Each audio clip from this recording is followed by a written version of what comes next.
How to change height in Roblox? First of all, open the Roblox app and log into your account if you haven't already. Now, tap on the option labeled Avatar from the bottom center of the screen. This will take you to the Avatar editor where you can customize your character's appearance. Wait a second if it takes time to load. Once you are on the Avatar page, go to the Customize tab and select Head and Body. After that, scroll to the bottom right and tap on the Build section.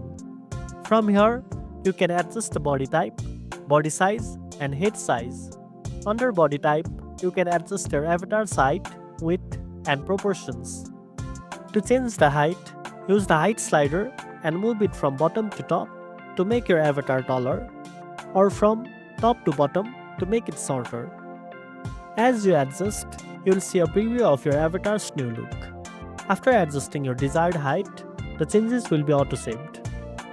Give it a few seconds to refresh the avatar preview. And that's it.